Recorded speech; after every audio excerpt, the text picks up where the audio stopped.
लोकसभा में सांसदों की 18वीं टोली में इस बार कुछ ऐसे सांसद भी शुमार हैं जो मीडिया और चकाचौंध से दूर रहे, सालों साल पर्दे के पीछे से अपने क्षेत्र में पार्टी की जमीन मजबूत करते रहे।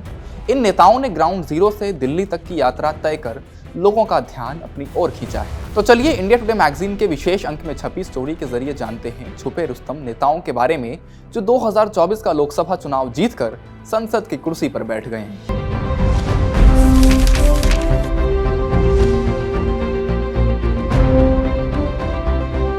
नमस्ते, मेरा नाम धनंजय है और आप देख रहे हैं इंडिया टुडे हिंदी। अपनी जीत से चौंका देने वाले सांसदों में पहला नाम है विवेक बंटी साहू, उम्र 45 वर्ष, भाजपा, छिंदवाड़ा, मध्य प्रदेश। 1952 से कांग्रेस छिंदवाड़ा का आम चुनाव कभी नहीं हारी थी, लेकिन 45 साल के विवेक साहू ने इस इतिहास को बदल दिया और 2024 के लोकसभा चुनाव में छिंदवाड़ा की सीट को कांग्रेस से छीनकर बीजेपी की झोली में डाल दिया।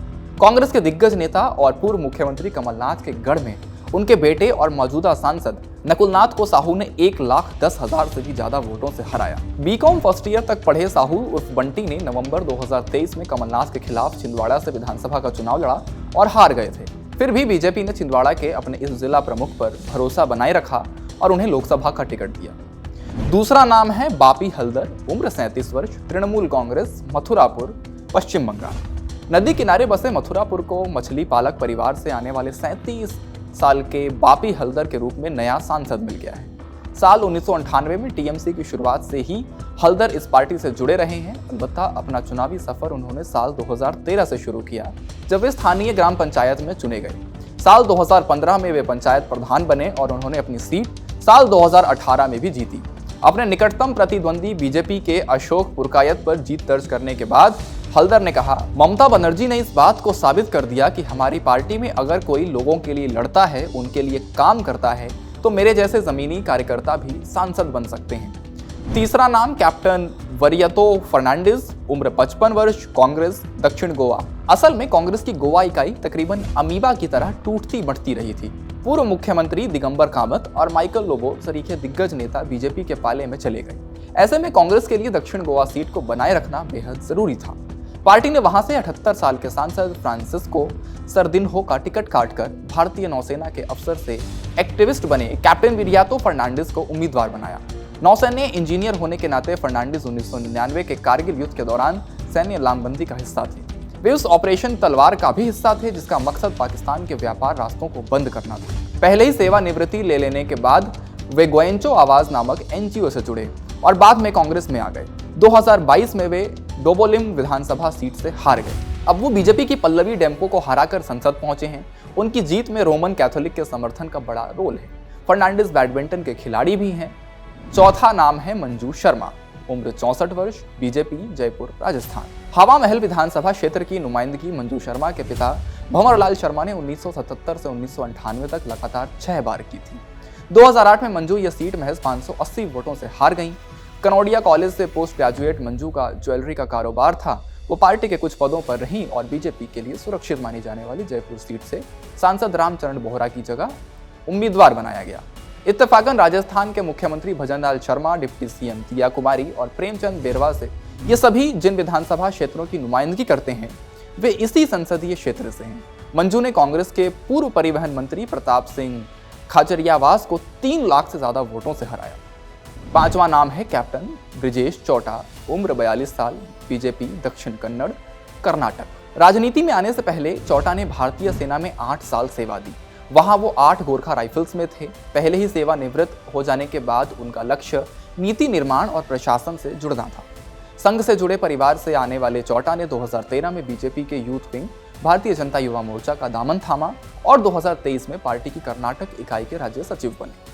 उनका लक्ष्य मंगलुरु बंदरगाह से जोड़ने वाली सड़क और रेल के बुनियादी ढांचे में सुधार लाकर दक्षिण कर्नाटक तटरेखा का विकास करना है। बीजेपी ने दक्षिण कन्नड़ से सांसद नलिन कुमार कतील की जगह उन्हें टिकट दिया। उन्होंने कांग्रेस के पद्मराज पुजारी को 1.5 लाख वोटों से हराया। छठा नाम कुलदीप इंदौर, उम्र 54 साल, कांग्रेस, गंगानगर, राजस्थान। राजस्थान के पूर्व मंत्री हीरालाल इंदौरा के बेटे और पॉलिटिकल साइंस में एमए की डिग्री रखने वाले कुलदीप 2 बार विधानसभा चुनाव हार चुके थे। लेकिन गंगानगर के अनूपगढ़ को जिले का दर्जा दिलाने के लिए उनकी कड़ी मेहनत और उनकी पत्नी सीमा के अनूपगढ़ नगर पालिका के पूर्व अध्यक्ष होने के चलते कांग्रेस ने उन पर फिर भरोसा जताया। वो कुछ राज्यों के कांग्रेस प्रभारी राष्ट्रीय सचिव भी रहे। ये लोकसभा क्षेत्र पंजाब सीमा से सटी और इंदिरा गांधी नहर से सिंचित पट्टी का हिस्सा है, तो उनसे किसानों और दलितों के मुद्दे उठाने की उम्मीद की जा रही है। उन्होंने भाजपा की प्रियंका मेघवाल को 88,000 से ज्यादा वोटों से हराया। 7वां नाम है श्याम कुमार बर्वे, उम्र 46 साल, कांग्रेस, रामटेक, महाराष्ट्र। अनुसूचित जाति के लिए आरक्षित रामटेक लोकसभा सीट से अपने उम्मीदवार के तौर पर कांग्रेस ने नागपुर जिला परिषद की पूर्व प्रमुख रश्मि बर्वे को चुना था, लेकिन उनका जाति प्रमाण पत्र रद्द हो जाने की वजह से उनके पति श्याम कुमार बर्वे को उनकी जगह चुनाव लड़ना पड़ा।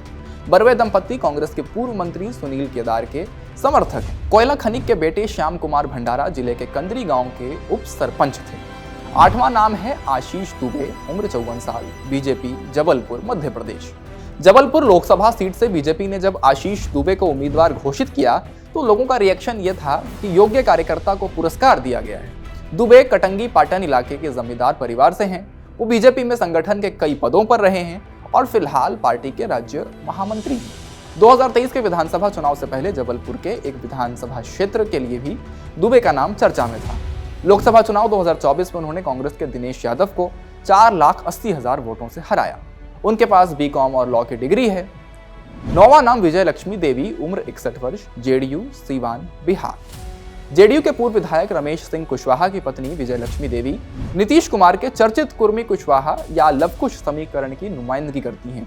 विजय लक्ष्मी को राजनीतिक पहचान अपने पति से मिली, जो कभी कम्युनिस्ट पार्टी ऑफ इंडिया, मार्क्सवादी लेनिनवादी यानी CPI-ML लिबरेशन के साथ थे। फिर जेडीयू और बाद में राष्ट्रीय लोक समता पार्टी में आए।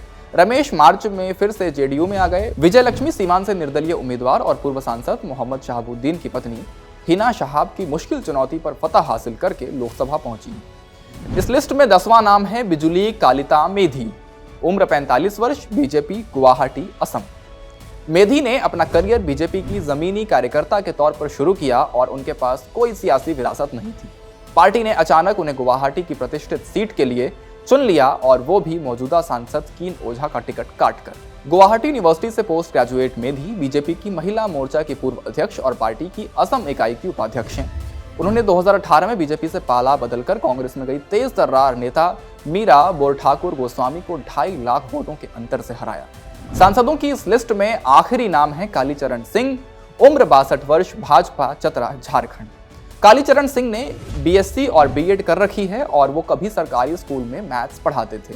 स्कूल हेडमास्टर के बेटे कालीचरण ने 1986 में नौकरी छोड़ दी और बीजेपी के पूर्णकालिक कार्यकर्ता बन गए। संगठन के कई नामों को संभालते हुए वे धीरे धीरे ऊपर चढ़ते गए और स्टेट बीजेपी के उपाध्यक्ष पद पर पहुंचे। कालीचरण बीजेपी के प्रदेश अध्यक्ष बाबूलाल मरांडी के करीबी सहयोगी हैं और उनका करियर भी मरांडी के करियर की तरह ही परवान चढ़ा।